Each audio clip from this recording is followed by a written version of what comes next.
G'day and welcome back. We're back for another episode of the StoneX Australian Cattle and Beef Market Report. My name is Ripley Atkinson and I'm the Australian Livestock and Commodities Manager for StoneX based in Sydney, where we're developing price risk management tools for the Australian beef industry to help the sector manage market and price volatility with our Australian cattle swap. We're brought to you by StoneX Group, a NASDAQ-listed global financial services network with 100 years of experience in global commodity markets. Remember that the trading of derivatives such as futures, options, and over-the-counter products or swaps may not be suitable for all investors. Derivatives trading involves substantial risk of loss, and you should fully understand the risks prior to trading. Past results are not necessarily indicative of future results. Well, after 3 to 4 short working weeks for most of the country, Queensland finished up this week with its Labor Day public holiday on Monday. We've now got some clear air in front of us. The industry isn't really dealing with many major holiday disruptions until August, September. Obviously, there's a few states which will have the King's birthday in a month, but the clear air has come at a good time, and it's something I've mentioned a couple of times on this podcast, with the expectation of some price pressure in May, due to those supply numbers increasing, and we've seen it this week. It's arrived right on time. I think another aspect to understand and have a think about is the fact that this market is quickly becoming quite two-speed. And what I mean by that is, the Angus cattle, backgrounders and particularly feeders more so are certainly strengthening, the Angus feeders. But even the backgrounder cattle this week, you've seen them perform firmer than other breeds and categories. And that's really down to supply and demand.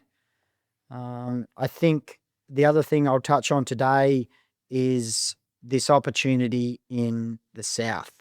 We're looking at rain or forecast rain for southern Australia, in the month of June. Is now the time to have a think about what that opportunity might mean prior to it happening. And I think the last thing I want to just have a bit of a discussion about, because it is coming up and I've got a pretty fair idea of how it's going to play out, will be the fact that we need to look past the quarter-on-quarter change of the female slaughter rate and have a bigger, longer-term think about where the herd's actually at and what that's going to translate to in actual supply terms moving forwards. But I'll start with that supply, which I'd mentioned previously. The expectation was for May to ramp up. It's a seasonal thing whereby it's quite unique as a month in the calendar year, because what you see is the northern musters, first round northern musters, really start to get going for the northern herds. And this coincides with the spring calvers seeing the later turnout or the seconds, not the lead drafts, but the second drafts of yearling cattle or cattle traded over summer hit the market. And it also coincides with that spring calving period where cows are culled, either based on performance or age. So you've got this combination of the north and south sort of turning off bigger volumes of cattle, all at once. And my expectation, despite that rain at the end of March, was for this to come. We just needed to get through the month of April, which is always tricky for the supply chain. It's generally expected May to be busy, but I think this year we'll probably see it a little more in focus. The cattle numbers around are quite big, and as I've mentioned prior, the Queensland delivery of supply has been kicked down the road quite a number of times in the last 6 months, stretching back from the spring we had last year and cattle held over Christmas until that rain there a month or 6 weeks ago. So I do expect Queensland to start moving, and I feel like we've started to see that already this week, in the yards per se, but just generally there's a lot of cattle getting about direct out of the paddock into feedlots and processors. But you look at New South Wales and Victoria and, the sale yard volumes speak for themselves.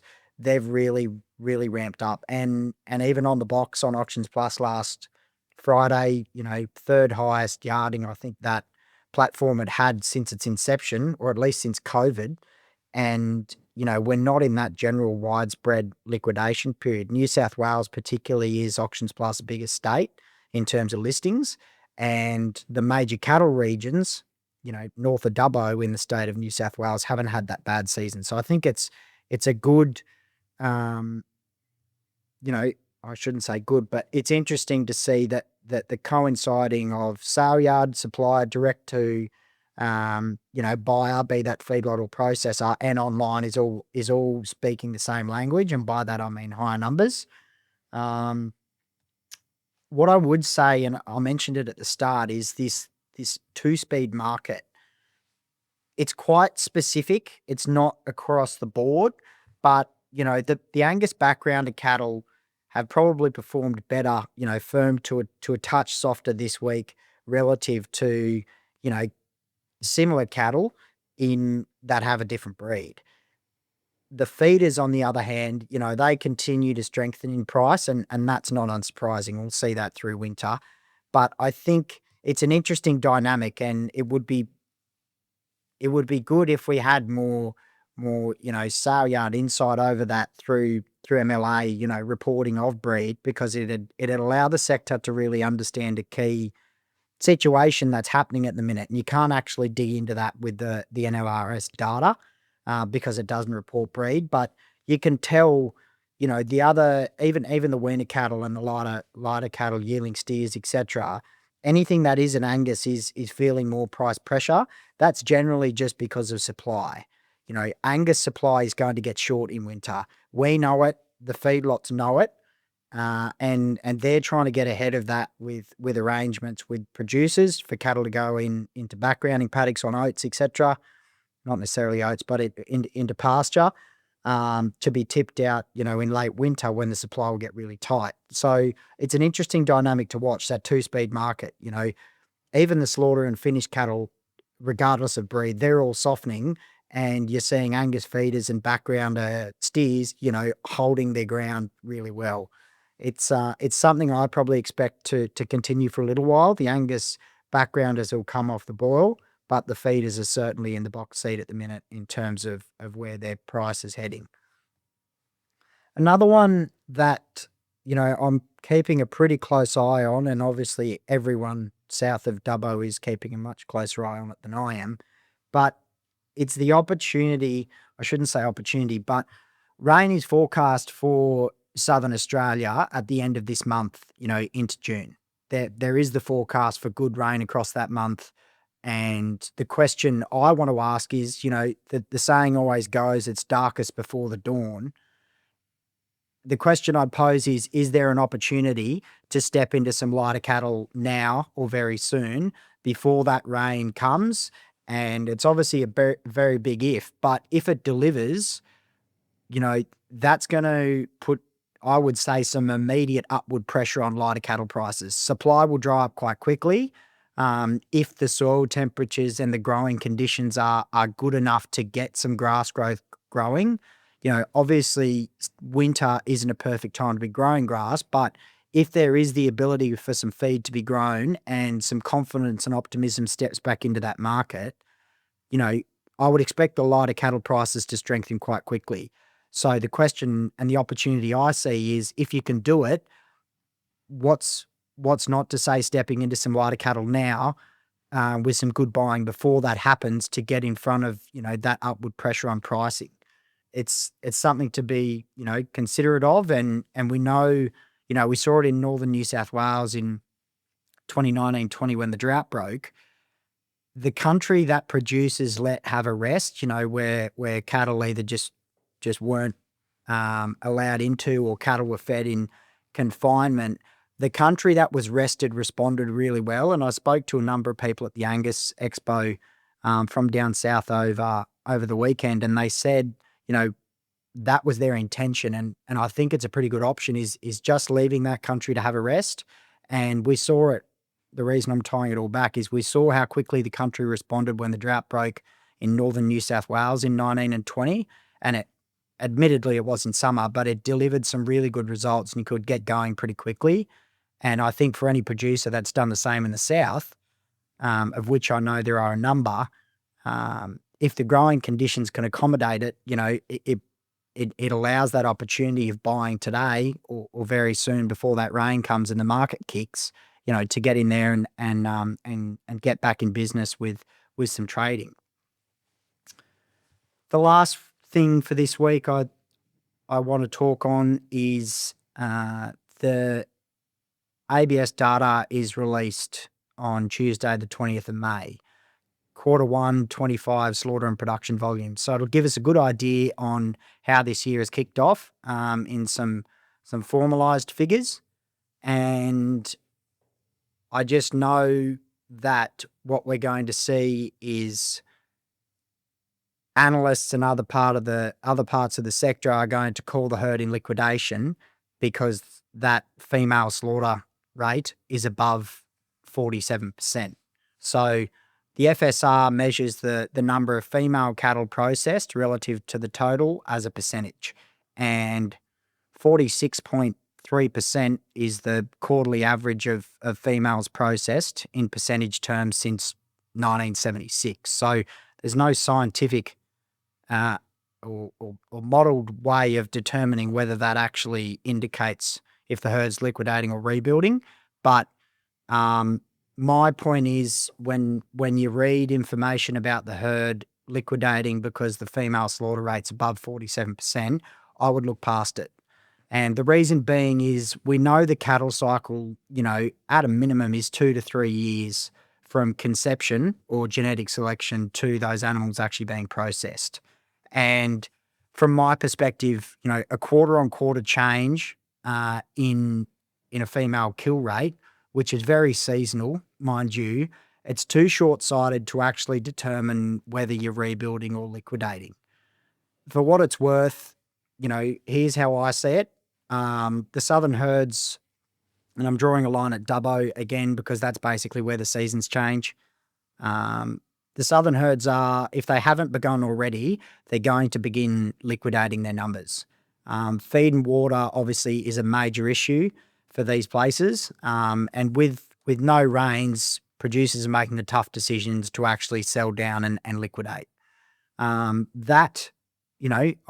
do expect the southern herd to contract this year. I'm not denying that, but on the other hand, and I've mentioned it a few times, the north is in really good shape. I expect it to grow by November of this year. Seasonal conditions have been fantastic. What we're going to see is good fertility in the mature cow herd and, also in those first calving heifers.